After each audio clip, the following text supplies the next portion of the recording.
محمد نہ صحبہ سے ہے کچھ رغبت نہ ساغر یاد آتے ہیں مجھے ہر حال میں ساقی یہ کوثر یاد آتے ہیں اللہم صلی علی سیدنا محمد اللہم صلی علی سیدنا محمد کسی مجلس میں جب ذکر رسول پاک ہوتا ہے کسی مجلس میں جب ذکر رسول پاک ہوتا ہے مجھے اس وقت اصحاب پیغمبر یاد آتے ہیں مجھے اس وقت اصحاب پیغمبر یاد آتے ہیں اللہم صلی علی سیدنا محمد اللہم صلی علی سیدنا محمد مخالف جب سناتا ہے مجھے آزار کی باتیں مخالف جب سناتا ہے مجھے آزار کی باتیں مقدس ذات پر طائف کے پتھر یاد آتے ہیں مقدس ذات پر طائف کے پتھر یاد آتے ہیں اللہم صلی علی سیدنا محمد اللہم صلی علی سیدنا محمد شب ہجرت کا قصہ جب بھی مجھ کو یاد آتا ہے شب ہجرت کا قصہ جب بھی مجھ کو یاد آتا ہے نبی کے ہم سفر صدیق اکبر یاد آتے ہیں نبی کے ہم سفر صدیق اکبر یاد آتے ہیں اللہم صلی علی سیدنا محمد اللہم صلی علی سیدنا محمد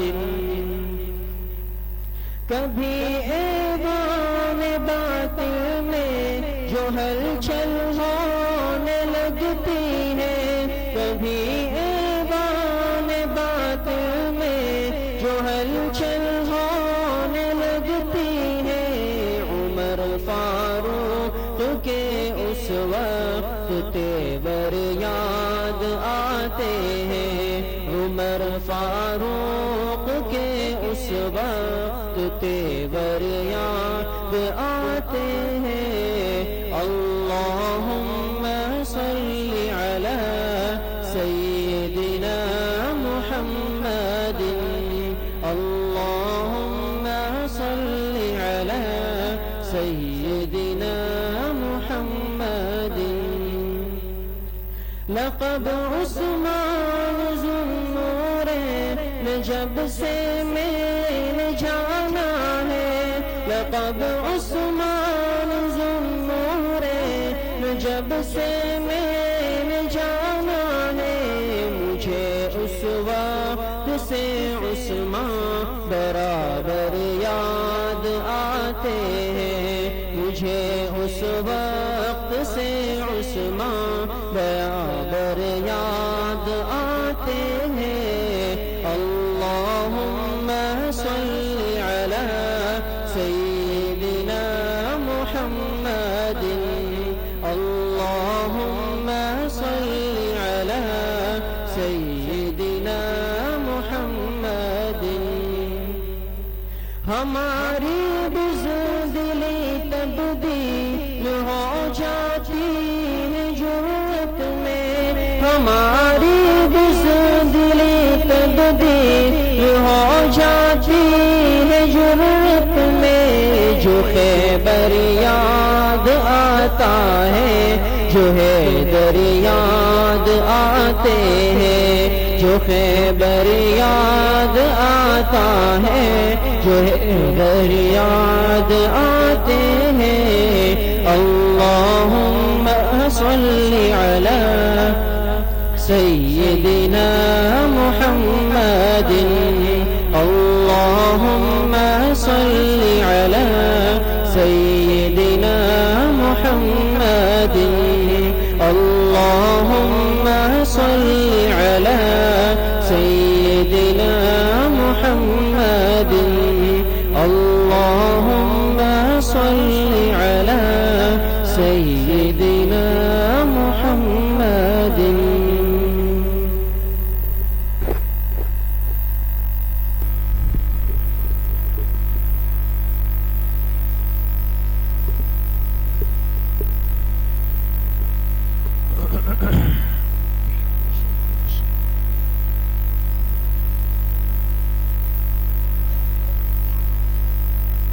بسم الله الرحمن الرحيم الحمد لله وكفى وسلام على عباده الذين اصطفى خصوصا على سيد الرسل وخاتم الأنبياء وعلى آله وأصحابه الأتقياء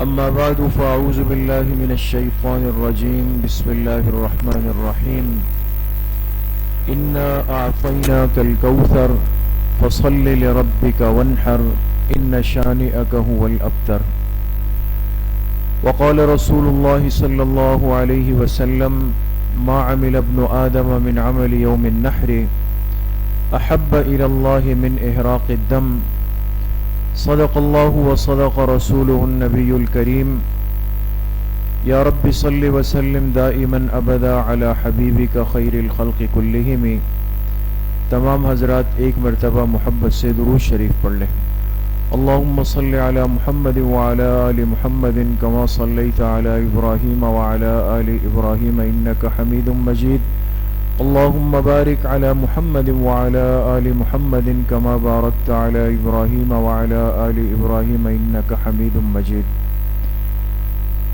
میرے انتہائی قابل قدر دوستوں بھائیوں اور بزرگوں الحمدللہ اسوہ حسنہ کا مبارک سلسلہ چل رہا ہے اور جناب نبی کریم صلی اللہ علیہ وسلم کی جو عملی زندگی ہے اس عملی زندگی کے جو اہم ارکان ہے اس میں سے نماز سے متعلق تفصیلی بات آپ حضرات نے گزشتہ کئی مجلسوں میں سنی اعمال دین کے اندر ایک بہت بڑا عمل جو واجب عمل ہے وہ قربانی کا عمل ہے چونکہ اسوہ حسنہ کا مقصد یہ ہے کہ وہ اعمال جو شریعت نے ہم پہ فرض واجب کیے اور جناب نبی کریم صلی اللہ علیہ وسلم نے ان اعمال کو کیسے ادا کیا چونکہ قربانی کے ایام قریب ہے ذی الحجہ کا مہینہ شروع ہو چکا ہے اور پہلا اور بہت ہی قیمتی بابرکت عشرہ چل رہا ہے اللہ ہم سب کو اس کی قدردانی نصیب فرمائے تو اس عشرے کا جو ایک بہت بڑا عمل ہے کہ ہر مسلمان جو صاحب استطاعت ہے وہ اللہ کے سامنے اللہ کے حضور جانور کی قربانی کرتا ہے اور اس مقصد سے کرتا ہے کہ اللہ پاک اس کو قبول فرما کے مجھ سے راضی ہو جائے تو ایام قربانی چونکہ قریب ہے اور ہر صاحب استطاعت مسلمان قربانی کے عمل کے لیے فکر مند ہے اس لیے انشاءاللہ اسوہ حسنہ کی آج کی مجلس اور آنے والے اتوار کی جو مجلس دو مجلسیں انشاءاللہ قربانی سے متعلق ہوگی قربانی کے فضائل بھی اور قربانی کے مسائل بھی کہ ایک مسلمان کو یہ معلوم ہونا چاہیے کہ قربانی کس پر واجب ہے بہت دفعہ ایسا ہوتا ہے کہ ہم صرف یہ سمجھ کر اور یہ سن کر کہ بھئی چونکہ مجھ پہ زکوٰۃ فرض نہیں ہے، ایک ذہن بنا ہوا ہے کہ بھئی جب مجھ پہ زکوٰۃ نہیں تو مجھ پہ قربانی بھی نہیں، تو بہت سارے مسلمان مطمئن ہو کے بیٹھ جاتے ہیں یہ سمجھ کے کہ مجھ پہ سالانہ زکوٰۃ فرض نہیں ہوتی، میں نصاب زکوٰۃ کا مالک نہیں ہوں، لہٰذا یہ ذہن بن گیا کہ مجھ پہ قربانی بھی نہیں ہوگی، حالانکہ ایسا نہیں ہے۔ فرق ہے زکوٰۃ کے نصاب میں اور قربانی کے نصاب میں۔ ایسا مسلمان ضرور ہو سکتا ہے کہ جس پہ زکوٰۃ فرض نہیں ہے لیکن اس پہ قربانی واجب ہو سکتی ہے، اور وہ آپ حضرات انشاءاللہ اس مجلس میں آج سن لیں گے۔ اس لیے قربانی کی یہ دو مجلسیں ہیں، بہت ہی غور سے اور توجہ کے ساتھ ان باتوں کو سننے کی، سیکھنے کی، سمجھنے کی اور اس پر عمل کرنے کی ضرورت ہے۔ قربانی دین اسلام میں ایک بہت بڑا عمل ہے، اور قرآن کریم میں، احادیث مبارکہ میں اس عمل کی بہت بڑی فضیلت آتی ہے۔ جی، ہمیں ان دو مجلسوں میں جو بنیادی طور پہ باتیں سمجھنی ہیں، اپنی پوری توجہ 100% یہاں رکھیں گے تو بات سمجھ میں آئے گی۔ قربانی سے متعلق ہمیں جو باتیں ان دو مجلسوں میں سمجھنی ہے اور بالکل آسان سہل ہے، وہ کل 8 باتیں ہیں۔ کتنی باتیں ہیں؟ 8 باتیں۔ پہلی بات کہ قربانی کس پر واجب ہے۔ نمبر 2، اسلام میں مالداری اور نصاب کا کیا مطلب ہے۔ یہ لفظ آپ بار بار سنیں گے کہ بھئی قربانی مالدار پہ ہے، غریب پہ نہیں ہے، قربانی صاحب نصاب پہ ہے، غیر صاحب نصاب پہ نہیں ہے۔ تو سوال یہ کہ یہ مالدار کہتے کس کو ہے، صاحب نصاب کون ہوتا ہے۔ اسی طرح اسلام میں مقیم اور مسافر کا کیا مطلب ہے۔ کیوں؟ اس لیے کہ ابھی بات آ جائے گی کہ مسافر چاہے وہ کتنا ہی مالدار ہو، مسافر پہ قربانی واجب نہیں ہے، مسافر کے ذمے قربانی نہیں ہے۔ مقیم اگر مالدار اور صاحب نصاب ہے تو اس پر قربانی واجب ہوتی ہے۔ تو سوال یہ کہ مقیم اور مسافر کا کیا مطلب ہے۔ نمبر 4، جانور میں عمر اور عیب کے حوالے سے کیا اصول ہے۔ اللہ پاک نے ایک ضابطہ رکھا، چونکہ قربانی کا یہ عمل ہم کس ذات کے لیے کرتے ہیں؟ اللہ کے لیے۔ تو ایسا جانور جو اللہ کی بارگاہ میں پیش کرنے کے لائق بھی ہو، شایع نشان ہو، تو جانور کی ایک خاص عمر طے کر لی گئی۔ یہ نہیں کہ بکری کا بچہ مل گیا تو قربانی ہو گئی، ایسا نہیں۔ اسی طرح عیب، لنگڑا لولا، کان کٹا ہوا، دم کٹا ہوا، اندھا بہرا، ہر جانور چل جائے گا، ایسا نہیں، ترتیب ہے۔ 5ویں بات یہ کہ قربانی کے دن اور وقت طے کیے گئے۔ 6ٹھی بات ذبح کرنے کا مسنون طریقہ کیا ہے۔ 7ویں بات ہوگی کہ ذبح کے بعد اس جانور کا گوشت اور اس جانور کی کھال، اس سے متعلق کیا مسئلہ ہے۔ آیا ہم خود گوشت استعمال کر سکتے ہیں یا سب بانٹنا پڑے گا، قربانی کی کھال کس کو دینی پڑے گی۔ اور 8ویں آخری بات ہوگی کہ کس نیت سے قربانی خراب ہو جاتی ہے۔ تو یہ کل کتنی باتیں ہو گئی؟ 8 باتیں۔ یہ 8 باتیں خلاصہ ہے ان قربانی کی 2 مجالس کا جو آپ کے سامنے آئے گی۔ تو انشاءاللہ جب یہ دونوں مجالس ختم ہوگی تو آپ کے ذہن میں ان 8 سوالات کے جوابات آ چکے ہوں گے انشاءاللہ۔ ٹھیک ہے انشاءاللہ؟ جی۔ قربانی کی فضیلت اور اہمیت۔ انسان کا مزاج اللہ پاک نے ایسا بنایا ہے کہ جب اس کو کسی کام کے اندر یہ پتہ چل جائے کہ اس کے کرنے کے نتیجے میں مجھے یہ فائدہ ملے گا، آج دنیا اسی پہ محنت کر رہی ہے نا۔ ایک دکاندار صبح سے لے کر رات تک دکان میں کیوں بیٹھتا ہے؟ 16 گھنٹے، 17 گھنٹے، 20 گھنٹے سیزن لگا رہے ہیں بھائی، راتوں راتوں کو جاگ رہے ہیں۔ یہ ساری محنت، دوڑ دھوپ، قربانی کیوں برداشت ہو رہی ہے؟ کہتے ہیں بھائی جب رات کو دکان بند کریں گے تو جیب بھر گئی ہوگی۔ اس امید پر کہ میرے مسائل حل ہونے ہیں، میری ضروریات پوری ہونی ہے اور مجھے ایک راحت کی چیز ملے گی، اس بنیاد پر انسان کے لیے محنت کرنا آسان ہو جاتا ہے۔ تو جب انسان کو کسی عمل کی فضیلت کا پتہ ہو تو اس عمل کے کرنے کا ایک جذبہ دل میں پیدا ہو جاتا ہے۔ اب عشرہ ذی الحجہ چل رہا ہے، آپ حضرات کے علم میں ہے کہ اس عشرے کے ایک نفلی روزے کی فضیلت کتنی ہے؟ ایک روزے کی 1 سال کے روزوں کے برابر ایک روزہ، اور ایک رات کی عبادت کا اجر کتنا ہے؟ لیلۃ القدر کی عبادت کے برابر۔ تو یہ فضیلت جب ہمارے سامنے آئے گی تو نفلی روزہ رکھنا آسان، رات کو اٹھ کر اللہ کے سامنے کھڑا ہونا، قیام کرنا، عبادت کرنا، رونا آسان ہو جائے گا۔ تو قربانی میں انسان کو مال خرچ کرنا ہے، محنت کرنی ہے، جانور لانا ہے، اس کو پالنا ہے، اس پہ خرچ کرنا ہے، ساری محنت ہے۔ تو یہ جذبہ کب پیدا ہوگا؟ جب ہمارے سامنے وہ فضائل آ جائیں جو اللہ پاک نے بیان فرمائے، جو جناب نبی کریم صلی اللہ علیہ وسلم نے بیان فرمائے۔ قربانی کی فضیلت اور اہمیت کیا ہے؟ قرآن کریم کی 2 آیات آپ کے سامنے آ رہی ہے۔ آیت نمبر 1 سورۃ الحج، آیت نمبر 37، اللہ پاک ارشاد فرما رہے ہیں، بسم اللہ الرحمن الرحیم، لن ینال اللہ لحومها ولا دماؤها ولکن ینالہ التقوی منکم کذالک سخرها لکم لتکبروا اللہ علی ما ہداکم وبشر المحسنین۔ اللہ فرما رہے ہیں ہرگز اللہ کو ان جانوروں کا نہ گوشت پہنچتا ہے نہ خون پہنچتا ہے۔ تم نے جو جانور ذبح کیا مال خرچ کر کے، یہ مت سمجھنا کہ ہمیں اس کے گوشت کی ضرورت ہے یا اس کے خون کی ضرورت ہے، یہ نہیں۔ وَلَكِنْ يَنَالُهُ التَّقْوَى مِنْكُمْ، تمہارے دلوں کا تقوی اللہ کے پاس جاتا ہے، اللہ اس کو دیکھتے ہیں۔ كَذَلِكَ سَخَّرَهَا لَكُمْ، اسی وجہ سے اللہ نے یہ جانور تمہارے لیے مسخر کر دیے، مسخر کر دیے یعنی ان کو سنبھالنا آسان کر دیا۔ اتنا بڑا اونٹ ہے، اس کو ایک بچہ نکیل سے لے کے چلا رہا ہے، سمجھ میں تو نہیں آ رہا، یہ اللہ نے قابو میں دے دیا۔ یہ بڑے طاقتور جانور قابو میں آ گئے۔ کبھی آپ دیکھیں نا، جانور اپنے پر آ جائے، بدک جائے، تو پھر مجمع اس کے پیچھے بھاگ رہا ہے، وہ ہاتھ نہیں آ رہا، ہوتا ہی نہیں ہوتا۔ یہ اللہ دکھاتے ہیں کہ یہ جانور جو تیرے قابو اور کنٹرول میں ہے، یہ تیرا کمال نہیں ہے، نہ اس رسی کا کمال ہے، ورنہ آپ پکڑ لو۔ تو یہ قرآن کہہ رہا ہے کذالک سخرھا لکم، اس جانور کا انسان کے قابو میں رہنا یہ بھی اللہ کی نعمت ہے، ہم نے تمہارے لیے مسخر کر دیا۔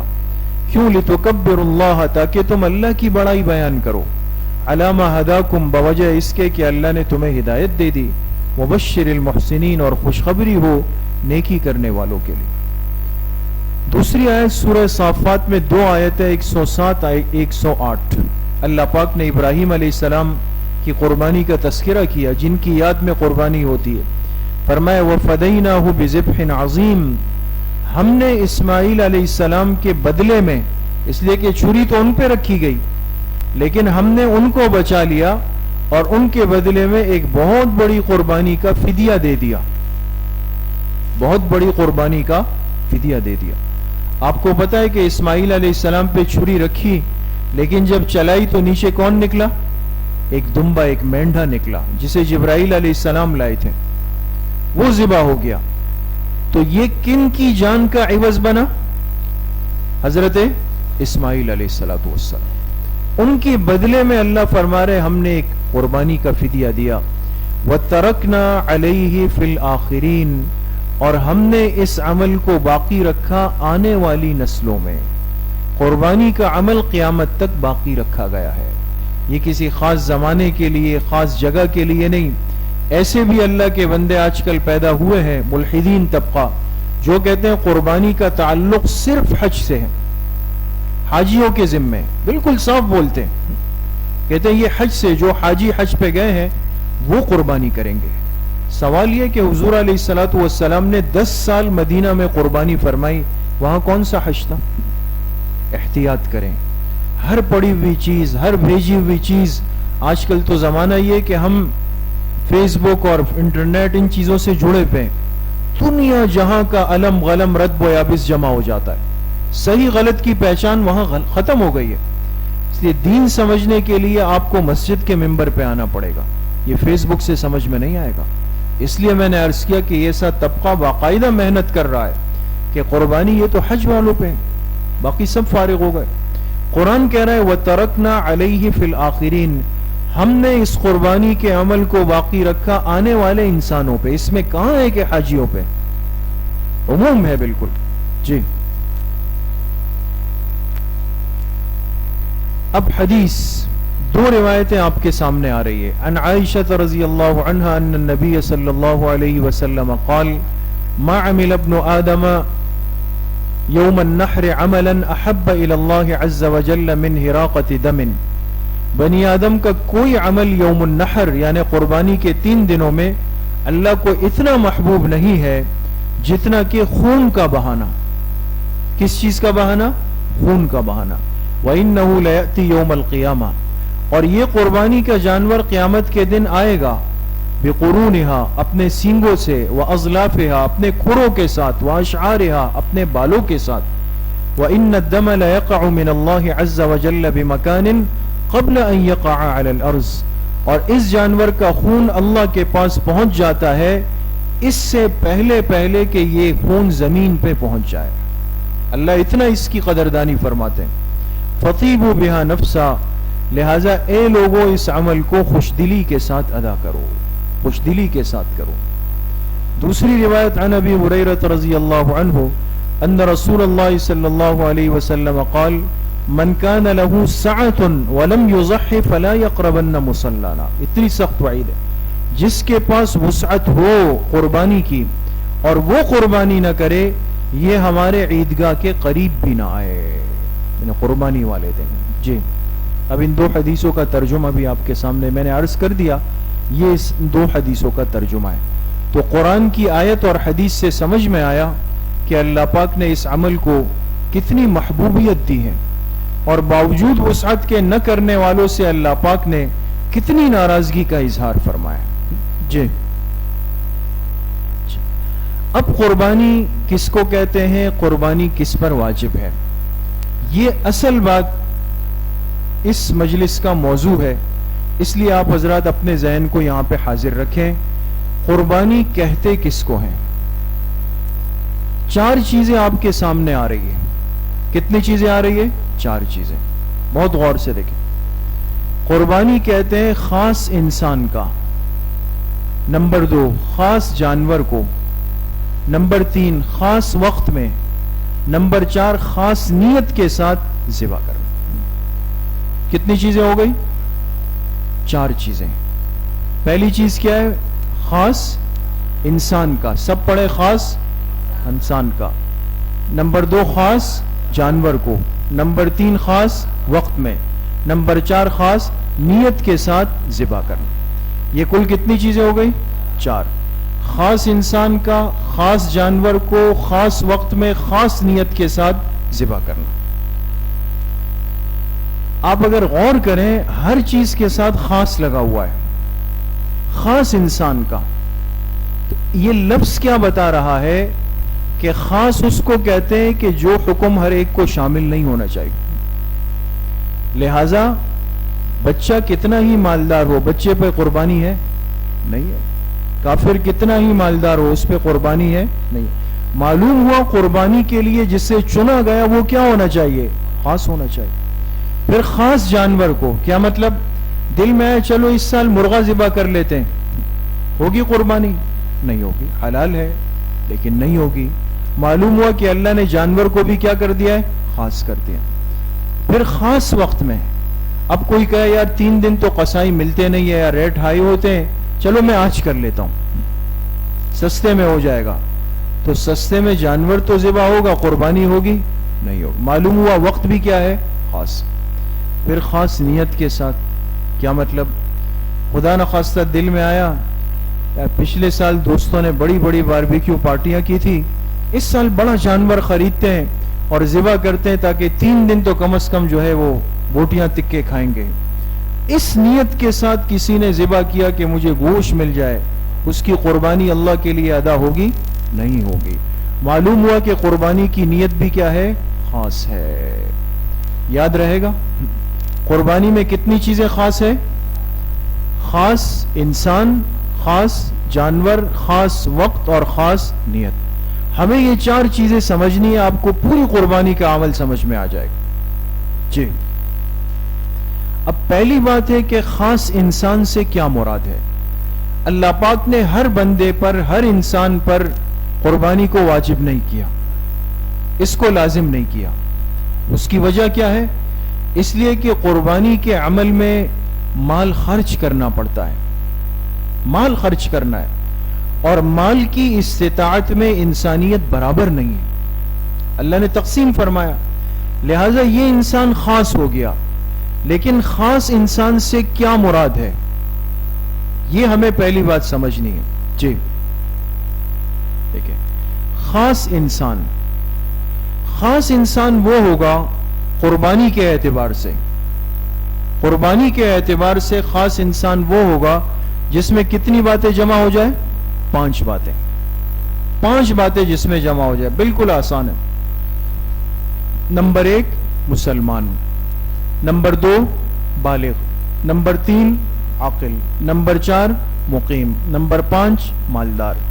مسلمان، بالغ، عاقل، مقیم، مالدار، کتنی چیزیں ہو گئی؟ 5۔ پہلا کیا ہے؟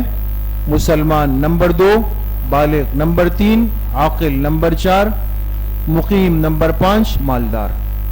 اس کو انگلیوں پہ یاد رکھے، مسلمان، بالغ، عاقل، مقیم اور مالدار، مسلمان، بالغ، عاقل، مقیم، مالدار۔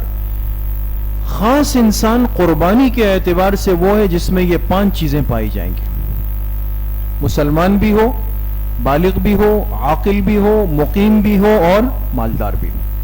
اب مسلمان کس کو کہتے ہیں؟ الحمدللہ ہم سب مسلمان ہیں، الحمدللہ ہم سب کیا ہے؟ مسلمان ہیں۔ لیکن ایک شرعی تعریف اگر مسلمان کی پوچھی جائے کہ وہ مسلمان کس کو کہتے ہیں، فرما رہے ضروریات دین کا دل اور زبان سے قائل ہونا، ضروریات دین کا دل اور زبان سے قائل ہونا۔ آپ نے ایمانیات پڑھی ہے نا، آمنت باللہ وملائکتہ وکتبہ ورسلہ والیوم الآخر والقدر خیرہ وشرہ من اللہ تعالی والبعث بعد الموت، یہ ایمانیات کہلاتے ہیں۔ اب جتنی چیزیں ذکر ہوئی، ضروریات دین کس کو کہتے ہیں؟ اس میں کیا کیا چیزیں شامل ہیں؟ اللہ کی ذات پر بندے کا ایمان ہو، سب سے پہلی چیز یہ، اللہ کی ذات پر ایمان ہو، اللہ کے فرشتوں پر ایمان ہو، اللہ کی کتابوں پر ایمان ہو، اللہ کے آخرت کے دن پر ایمان ہو، ہر اچھی بری تقدیر پر ایمان ہو۔ تو اللہ پر ایمان، انبیاء پر ایمان، فرشتوں پر ایمان، کتابوں پر ایمان، آخرت کے دن پر ایمان، اچھی بری تقدیر پر ایمان۔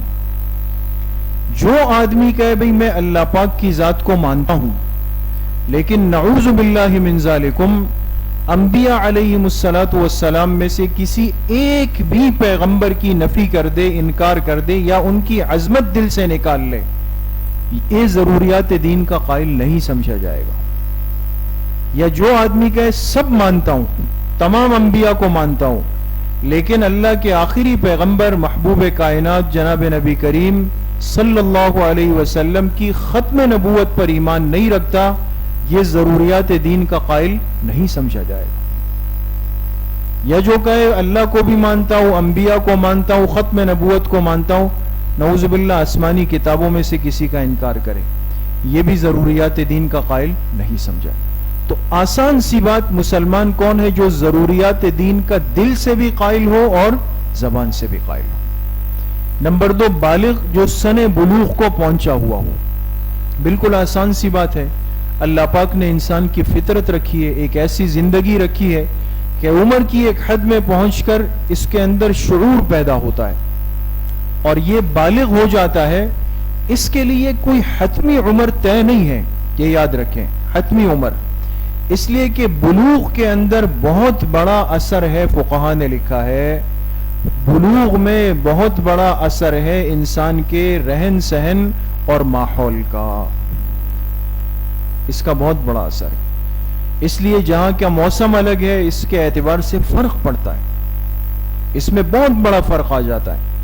لیکن ایک بات طے ہے، اس مسئلے کو سمجھے، ایک بات طے ہے، ایک مسئلہ طے ہے، اگر کسی بچے یا بچی کے بلوغ کا متعین علم نہ ہو رہا ہو، کوئی وضاحت نہیں ہو رہی ہو، نہ اس کو سمجھ میں آ رہا ہو، نہ اس کے ماں باپ کو سمجھ میں آ رہا ہو، تو ایسی صورت میں آخری حد، آخری عمر بلوغ کی وہ کتنے سال ہے؟ 15 سال۔ کتنے سال ہے؟ 15 سال۔ 15 سال کی عمر جب کسی بچے یا بچی کی پوری ہو جائے اور اس سے پہلے اور کوئی علامت اور آثار نہیں تھے، تو 15 سال پر خود بخود آٹومیٹک سمجھا جائے گا کہ یہ بچہ اور بچی کیا ہو چکے ہیں؟ بالغ ہو چکے ہیں۔ سمجھ میں آگے؟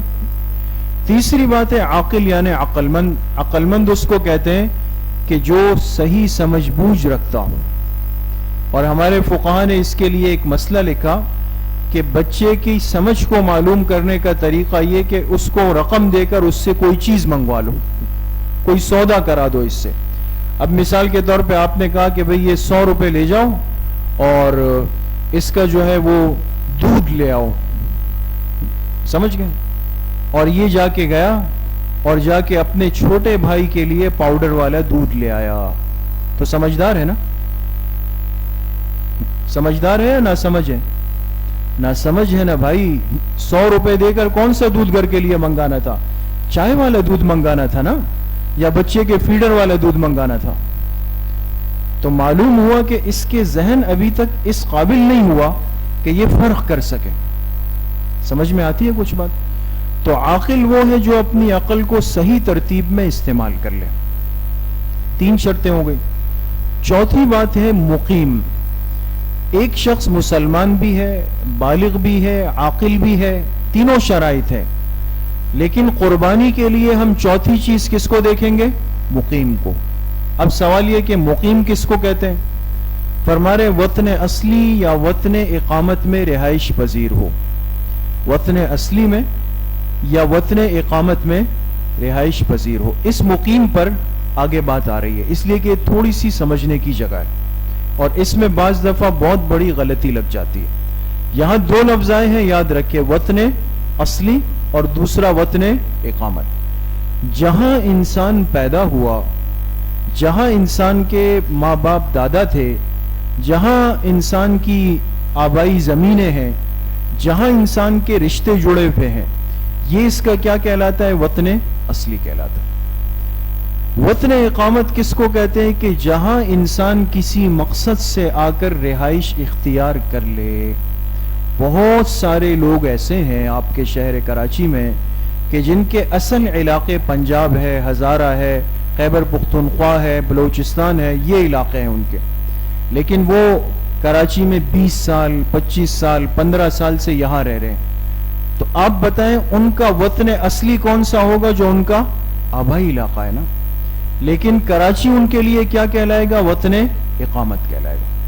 اب وطن اقامت، اس کی بات آپ کو ابھی سمجھ میں آ جائے گی، یہ ہم نے اس کی وضاحت کی ہے۔ تو چوتھی شرط خاص انسان کے لیے کیا ہے؟ کہ وہ کیا ہو؟ مقیم ہو۔ تو پتہ چلا کہ ایک آدمی مسلمان ہے، بالغ ہے، عاقل ہے، لیکن سفر پہ چلا گیا، سفر میں ہے، تو اس پہ قربانی واجب ہوگی؟ نہیں ہوگی۔ اور 5ویں شرط یہ کہ مالدار ہو۔ مالدار کا کیا مطلب؟ کہ وہ نصاب کا مالک ہو۔ نصاب شریعت طے کرتی ہے، انسان طے نہیں کر سکتا۔ زکوٰۃ کا نصاب کتنا ہے؟ یہ کس نے طے کیا؟ شریعت نے۔ صدقہ فطر کا نصاب کتنا ہے؟ یہ کس نے طے کیا؟ شریعت نے۔ اسی طرح قربانی کتنا مال رکھنے والے مسلمان پر واجب ہے، اس مال کی مقدار طے کی شریعت نے، اس کو کہا جائے گا نصاب۔ اب قربانی کا نصاب کتنا ہے یہ بھی آپ کے سامنے آ جائے گا۔ یہ 2 باتیں ہمیں ابھی سمجھنی ہے۔ تو بات چلی یہاں سے کہ قربانی کس کو کہتے ہیں؟ 4 خاص چیزیں تھی، ہاں بتائیں۔ خاص انسان کا، خاص جانور کو، خاص وقت میں، خاص نیت کے ساتھ ذبح کرنا۔ 4 میں سے ہماری بات کس میں چل رہی ہے؟ خاص انسان میں۔ خاص انسان کس کو کہتے ہیں جس میں کتنی باتیں جمع ہو جائیں؟ 5۔ کون کون سی؟ مسلمان، بالغ، عاقل، مقیم اور مالدار۔ مسلمان آپ سمجھ گئے، بالغ سمجھ گئے، عاقل سمجھ گئے۔ اب مقیم کون کہلائے گا، مالدار کون کہلائے گا، یہ سمجھنا ہے جی۔ مقیم اس لیے کہ ہمارے نزدیک تو ہم تو یہ سمجھتے ہیں کہ جو آدمی اپنے گھر چلا گیا یہ مقیم ہے۔ شریعت کی اصطلاحات ہوتی ہے. شریعت کی نگاہ میں مقیم وہ ہے جو اپنے شہر میں، شہر سے مراد رہائش کی جگہ میں ہو یا کسی جگہ چلا جائے. کیا مطلب؟ یعنی اپنے شہر میں رہائش کی جگہ سے نکل گیا نا، چلا گیا کسی جگہ چلا جائے، لیکن وہاں 15 دن سے زیادہ اقامت کی نیت کر لے. سمجھ میں آ گئی؟ اب بظاہر بعض دفعہ انسان کیا سمجھتا ہے کہ بھئی میں تو کراچی کا رہنے والا ہوں، تو میرا وطن اصلی کراچی ہے، جب تک میں کراچی میں ہوں تو میں کیا کہلاؤں گا؟ مقیم. لیکن میں کراچی سے لاہور چلا گیا، رائیونڈ چلا گیا، پشاور چلا گیا، حج پہ چلا گیا، عمرے پہ چلا گیا، تو دماغ میں آتا ہے کہ ہم مقیم نہیں رہے، اب کیا بن گئے؟ مسافر بن گئے. اور واقعی انسان سفر پہ گیا ہے. لیکن شریعت میں جو مقیم اور مسافر کی تعریف ہے اس کو سمجھنے کی ضرورت ہے. وہ آپ حضرات سمجھیں. جو آدمی اپنے شہر میں ہو، یہ تو بات بالکل صاف ہے. یہ مثال کے طور پہ ہم سب کراچی کے رہائشی ہیں، مسلمان بھی ہے، بالغ بھی ہے، عاقل بھی ہے، اور کراچی میں بھی بیٹھے ہوئے ہیں. تو ہم کیا کہلائیں گے؟ مقیم کہلائیں گے یا مسافر؟ مقیم کہلائیں گے. یا کسی جگہ چلا جائے لیکن وہاں 15 دن سے زیادہ اقامت کی نیت کر لیں. کیا مطلب؟ مثال کے طور پہ ایک آسان سی بات آپ سے عرض کر دوں. کراچی میں گرمی زیادہ ہے، دل میں آیا بھئی یہ جا کے کچھ دن جو ہے مری اپٹاواد کاغان ناران میں گزارتے ہیں. ٹھیک ہے. اب ظاہر سی بات ہے انسان جب اپنے شہر سے تفریح کے لیے نکلتا ہے تو ایک ذہن بناتا ہے کتنے دن کے لیے جا رہے ہیں. تو کہا کہ میں 20 دن گزار کے واپس کراچی آؤں گا. کتنے دن گزار کے؟ 20 دن. کراچی سے نکل کے چلا گیا، مری پہنچ گیا. اب اس کو مری میں ان علاقوں میں کل کتنے دن گزارنے؟ 20 دن گزارنے. 20 دن اس کو سفر میں گزارنے. تو بظاہر کیا لگ رہا ہے کہ یہ آدمی مقیم نہیں رہا بلکہ کیا بن گیا؟ مسافر بن گیا. اور مسافر پہ قربانی نہیں ہے تو اس پہ بھی قربانی نہیں ہونی چاہیے. لیکن میں نے عرض کیا شریعت کا ضابطہ یہ ہے کہ جو آدمی کسی اور جگہ چلا گیا لیکن وہاں کتنے دن کی نیت کر لے؟ 15 دن یا اس سے زیادہ کی، تو وہ بھی کیا بن جائے گا؟ مقیم بن جائے. لہذا کراچی کا رہائش مری میں جا کے بیٹھ گیا ہوٹل میں، اور وہاں اس نے 20 دن کی نیت کر لی کہ 20 دن رہوں گا، تو اس پر قربانی واجب ہے یا نہیں ہے؟ واجب ہے. یہ مسئلہ سمجھ میں آ گیا؟ سمجھ میں آ گیا؟ اگر آپ یہ مسئلہ سمجھ گئے ہیں تو ایک بہت عام مسئلہ آج کل چلتا ہے اور اس پہ بات بھی آ جائے گی کہ جو حجاج اکرام کراچی سے اپنے اپنے علاقوں سے حج پہ چلے جاتے ہیں تو ایک بڑا مسئلہ گردش کر رہا ہوتا ہے کہ وہاں حج کی تو قربانی ہمیں کرنی ہے، حج والی دم شکر، لیکن ہمیں کراچی والی قربانی کرنی ہے یا نہیں کرنی؟ سمجھ گئے؟ کراچی والی قربانی ہم پر ہے یا نہیں ہے؟ تو امید ہے کہ اب آپ سے غلطی نہیں ہوگی. کیوں نہیں ہوگی؟ کراچی سے تو وہ چلا گیا ہے، وہ مکہ میں بیٹھا ہوا ہے. تو آپ سے اگر کسی حاجی صاحب نے مسئلہ پوچھا فون پہ کہ جی مجھ پر کراچی والی قربانی ہے واجب یا نہیں ہے، تو آپ کیا کہیں گے کہ بھائی آپ کے مکہ میں کتنے دن گزرے؟ کتنے دن؟ بھول گئے؟ ختم؟ بابا 15 دن کی بات ہو رہی ہے نا. جس جگہ چلے گئے اگر آپ اس جگہ 15 دن یا اس سے زیادہ مقیم ہوں گے. اب حج پر جانے والے جو حاجی صاحبان ہوتے ہیں یہ مسئلہ اس لیے سمجھنا ہے کہ ان کو کبھی درمیان میں مدینہ لے جاتے ہیں. 5 دن مکہ میں تھے اور مدینہ چلے گئے، تو جب مدینہ چلے گئے تو مکہ والی ترتیب ختم، اب یہ کاؤنٹ نہیں ہوگی. مدینہ گئے، وہاں 10 دن گزار کے پھر مکہ آ گئے تو مدینہ والی ترتیب ختم، اب مکہ آ گئے. اب اصل بات دیکھنا یہ ہوگا کہ اب ان کو مسلسل مکہ میں عید الاضحیٰ تک 15 دن مل رہے ہیں. بہت سارے حجاج کرام کے پاس 20 25 دن ہوتے ہیں حج سے پہلے، وہ مکہ عزیزیہ میں ہوتے ہیں. تو جو حاجی، جو مسلمان حاجی مکہ میں 15 دن یا اس سے زیادہ رہائش اس کی ہو تو اس حاجی پر پاکستان والی کراچی والی قربانی ہوگی یا نہیں ہوگی؟ ہوگی. سمجھ میں آ گیا؟ تو مقیم کے لیے یہ بات آپ کے سامنے لانا ضروری ہے. جی اچھا، اب پانچویں ایک بات رہ گئی تھی، مسلمان بھی ہے، بالغ بھی ہے، عاقل بھی ہے، مقیم بھی ہے. ایک پانچویں چیز کیا تھی؟ مالدار ہو، صاحب نصاب ہو. تو یہ ایک بڑا مسئلہ ہے کہ نصاب کس کو کہتے ہیں، مالداری کس کو کہتے ہیں. شریعت نے ایک ضابطہ رکھا کہ نصاب کا مطلب ہوتا ہے وہ حد، وہ لمٹ جس تک پہنچنے کے بعد آپ پر حکم لگ جائے گا، اس سے پہلے آپ پہ حکم نہیں لگے گا. ایک لمٹ ہے. جیسے مثال کے طور پہ آج کل لوگ کہتے ہیں بھائی مجھ پہ بینک میں آپ نے اتنی ٹرانزیکشن کی تو ٹیکس، کیا کہتے ہیں اس کو، وہ ٹیکس کٹوتی ہو جائے گی نا. اس کی لمٹ رکھی گئی نا کہ آپ نے 50,000 سے کم اماؤنٹ نکالی تو کچھ بھی نہیں کٹے گا. 50,000 جیسے ہی نکلی 600 روپے کٹ گئے. تو اگر آپ سے کوئی پوچھے کہ بینک میں ٹیکس کے کٹنے کا نصاب کتنی حد ہے تو آپ کیا کہیں گے؟ 50,000 ہے نا. یہ تو آسان سمجھ میں آنے والی بات. اسی طرح اگر کوئی پوچھے کہ بھئی قربانی کا نصاب کیا ہے، زکوٰۃ کا نصاب کیا ہے، صدقہ فطر کا نصاب کیا ہے، تو سمجھ جائے کہ نصاب کہتے ہیں اس حد اور لمٹ کو جس تک پہنچنے کے بعد آپ پہ حکم لگایا جا سکتا ہو. سمجھ میں آ گئی؟ تو پہلی بات تو آپ یہ سمجھے کہ صرف نصاب کی بات ہو رہی ہے، قربانی کی نہیں. قربانی کا نصاب کیا ہے وہ آگے آ رہا ہے. صرف نصاب کی بات کو سمجھ لیں دوستوں. ایک فارمولا ہے، ایک آسان طریقہ، اس لیے کہ عام طور پہ یہ معاملات چلتے ہیں سونے سے یا چاندی سے، یا تو سونے سے یا پھر چاندی سے. اور سونا اور چاندی دونوں ایسی چیزیں ہیں کہ جس کی ترتیب تولے کے ساتھ چلتی ہے. تولا کہتے ہیں اتنا تولا ہے، اتنا تولا ہے، اتنا تولا ہے. تو ایک بات سمجھ لیں کہ ایک تولا، جب یہ لفظ آ جائے نا ایک تولا، تو یہ آج کل کی اصطلاح میں کتنے گرام بنے گا؟ 11.664. 11.664. بعض لوگوں کے لیے تولا سمجھنا مشکل ہوتا ہے کہ بھئی یہ کیا ہے. تو جو اسکول کالج میں ہمارے پڑھنے والے طلبہ ساتھی ہوتے ہیں، ان کی ساری تعلیم جو ہے وہ گرام، ملی گرام اس ترتیب پہ چل رہی ہوتی ہے. تو آسان بات سمجھ لے، جب بھی لفظ تولا آ جائے، تولا، تو یہ گرام میں کتنا بنے گا؟ 11.664 بنے گا. ٹھیک ہے، ایک تولا اتنا گرام بنے گا. یہ بات ختم.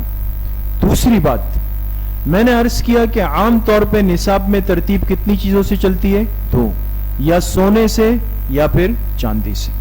مستورات کے پاس زیورات یا تو سونے کی شکل میں ہوتے ہیں یا پھر چاندی کی شکل میں ہوتے ہیں. اس لیے دین اسلام نے سونے کا ایک نصاب طے کیا، چاندی کا ایک نصاب طے کیا. کیا مطلب؟ کسی مسلمان کی ملکیت میں سونا ہے تو وہ سونا کس حد تک پہنچ جائے کہ جس کے بعد اس پر زکوٰۃ کا یا صدقہ فطر کا یا قربانی کا حکم ہم لگائیں. یا کسی مسلمان کی ملکیت میں چاندی ہے تو وہ چاندی کس حد تک پہنچ جائے کہ جس کے بعد ہم اس پہ حکم لگائیں زکوٰۃ کا یا صدقہ فطر کا یا قربانی کا. ایک نصاب قیامت تک کے لیے طے ہو گئے، اب اس میں کوئی رد و بدل نہیں ہو سکتی. سونے کا نصاب کتنا تولا ہے؟ 7.5 تولا. کتنا تولا ہے؟ 7.5 تولا سونا.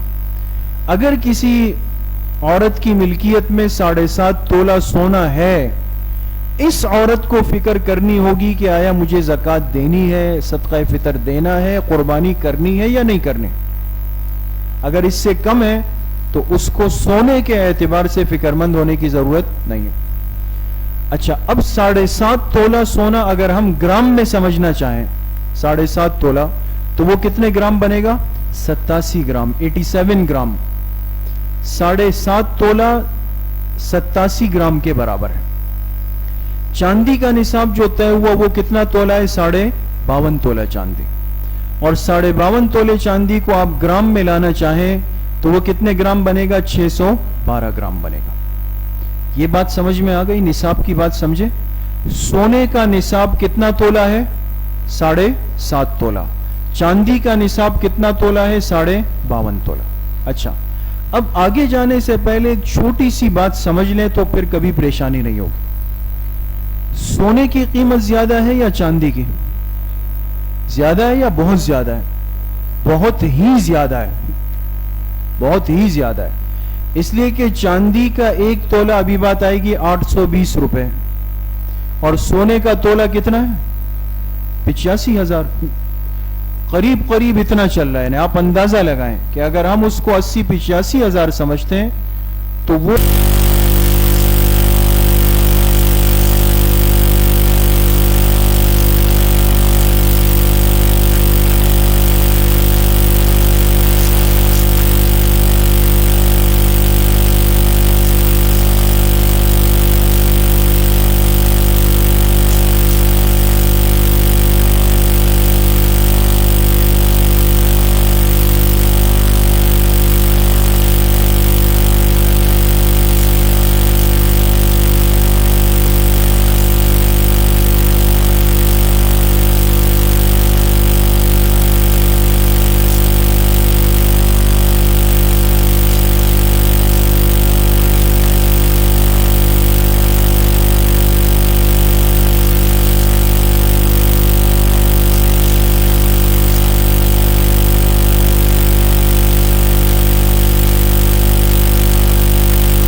تو ہم نے پڑھا بھئی آج کی مجلس میں بھئی نصاب تو نہیں پورا ہو رہا.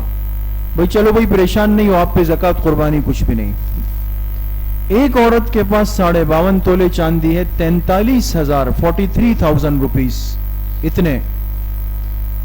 تو اس 43,000 عورت والی پر اگر ہم زکوٰۃ کو، قربانی کو، صدقہ فطر کو واجب کر دیں تو آپ مجھے یہ بتائیں کہ دونوں میں سے کس نصاب کو مقرر کیا جائے تو غریب کا، مستحق کا فائدہ زیادہ ہے؟ چاندی کا. اس لیے کہ اگر وہ طے کرے تو بہت سارے مالدار نکل جائیں گے، وہ کہیں گے ہمارے پاس اتنا نہیں، اور اس کو طے کرے تو بہت ساروں پہ لازم آئے گا، لہذا دینے والے زیادہ بنیں گے، زکوٰۃ دینے والے زیادہ، صدقہ فطر دینے والے زیادہ، اور قربانی ادا کرنے والے زیادہ. لہذا شریعت نے اس بات کو سامنے رکھتے ہوئے طے کیا کہ اب نصاب جو طے ہوگا اور انسان جب اپنی زکوٰۃ، صدقہ فطر یا قربانی ادا کرے گا تو وہ کس چیز کو پیش نظر رکھے گا؟ 52.5 تولے چاندی کو دیکھے گا. سمجھ میں آ گئی؟ لہذا اگر پیسے ہیں تو ہم کہیں گے بھئی یہ پیسے گن لو، 52.5 تولے چاندی کے برابر ہے، تو اگر ہوئے بھئی ٹھیک ہے آپ قربانی دیں، آپ زکوٰۃ دیں. سمجھ گئے؟ تو آئندہ کے لیے جو ترتیب چلے گی وہ کس کے اعتبار سے چلے گی؟ چاندی کے حساب سے. جی اب بات ہے کہ قربانی کے واجب ہونے کا نصاب کیا ہے. آسان الفاظ میں کس مسلمان پر قربانی واجب ہے، یہ آج کی مجلس کا اہم ترین جو حاصل ہے وہ یہ ہے، مسئلہ ہے کس مسلمان پر قربانی واجب ہے.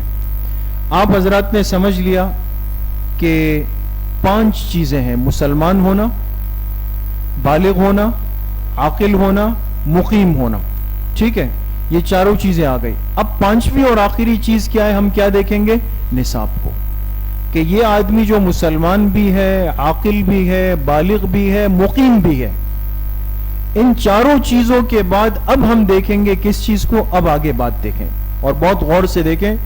ہم نے لگائے ہوئے 5 نمبر نظر آ رہے ہیں آپ حضرات کو؟ پیچھے والے حضرات کو نظر آ رہے ہیں؟ یہ کیا لکھا ہوا ہے؟ 1 لکھا ہوا ہے. ابراہیم بھائی نظر آ رہا ہے؟ یہ 1 لکھا ہوا ہے. یہ کیا لکھا ہوا ہے؟ 2. یہ 3. یہ 5. قربانی کس مسلمان پر واجب ہے؟ ان 4 باتوں کے بعد نصاب دیکھنے میں ہمیں 5 چیزوں کو دیکھنا ہے. کتنی چیزوں کو؟ 5 چیزوں. نمبر 1، اگر کسی کی ملکیت میں 52.5 تولے چاندی ہے، کیا پڑی ہوئی ہے؟ 52.5 تولے چاندی. چاندی کی زیورات کی شکل میں ہے. جب ہم نے جا کے جیولر سے اس کو وزن کرائے تو کہا بھئی 52.5 تولے. تو اس مسلمان پر چاہے مرد ہو یا عورت ہو، اس پہ قربانی کیا ہو گئی؟ واجب ہو گئی. پہلی صورت تو یہ کہ 52.5 تولے چاندی ہی ہے. نمبر 2، یا اس کی قیمت، 52.5 تولے چاندی کی قیمت.